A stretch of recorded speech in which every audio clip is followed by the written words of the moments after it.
চট্টগ্রামে খালে পড়ে নিখোঁজের ১৪ ঘণ্টা পর উদ্ধার হয়েছে শিশু শেহেরিসের মরদেহ। বিস্তারিত জানাতে চট্টগ্রাম থেকে সরাসরি যুক্ত হচ্ছেন সহকর্মী শফিকুল আলম। অবশেষে কাকতালীয়ভাবে বলা যায়, এই শব্দটি ব্যবহার করা যায়, সেই শিশু সেহরিসের মরদেহটি পাওয়া গেছে তার বাড়ির পাশে। কারণ গতকাল সেটি নিখোঁজ হয়েছিল তার বাড়ি থেকে প্রায় ৪ থেকে ৫ কিলোমিটার দূরে কাপাসগোলা চকবাজার যে হিজড়াখানে, সেখান থেকে সেই লাশটি আজকে এই ১ ঘন্টা আগে ৪৫ মিনিট আগে এই জায়গা থেকে কিন্তু এই লাশটি উদ্ধার করা হয় এবং এর পাশে কিন্তু তার বাড়ি, অর্থাৎ এটাকে সুটকিপল্লী বলা হয় এবং এটি চাকতাই খালের মাথা বলা হচ্ছে।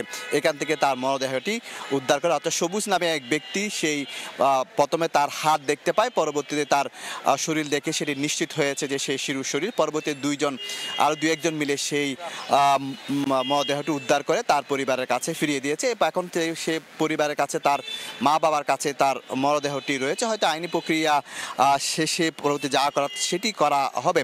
তবে সেখানে আমরা নৌবাহিনীর সাথেও কথা বলেছিলাম এবং যারা উদ্ধার তৎপরতা আছে তারা সবাই নিশ্চিত করেছে এবং পরিবার পক্ষ থেকে নিশ্চিত করা হয়েছে সেটি সেহরিসের মরদেহ। এই যে আপনি দেখতে পাচ্ছেন পানির ঢেউ, পানির যে স্রোত, সেটি কিন্তু যেখানে দুর্ঘটনা হয়েছিল সেই দিক থেকে পানির স্রোতটি নেমে আসছে এবং পানির তোড়ে সেটি মরদেহটি এখানে এসেই কিন্তু এখান থেকে উদ্ধার করা হয় সেটি বলা হচ্ছে। সেটি কাকতালীয়ভাবে এই জন্য বলছি যে যেখান থেকে ৪ কিলোমিটার দূরে যেখানে নিখোঁজ হয়েছে সেখান থেকে লাশটি কিভাবে তার বাবার বাড়ির পাশে, তার ঘরের পাশেই এসে আসলো সেটি নিয়ে কিন্তু, এবং এই যে সাদা মানুষের মধ্যে যে উদ্বেগ উৎকণ্ঠা ছিল, অবশেষে কিছুটা হলেও স্বস্তি ফিরেছে সাধারণ মানুষের মধ্যে। তার কারণ সবাই চেয়েছিল অন্ততপক্ষে লাশটি যেন ফেরত পাওয়া যায়। অত ১৫ ঘন্টা পর সেই লাশটি ফেরত পেয়েছেন স্থানীয়রা। তো এই ছিল আমার কাছে সর্বশেষ তথ্য।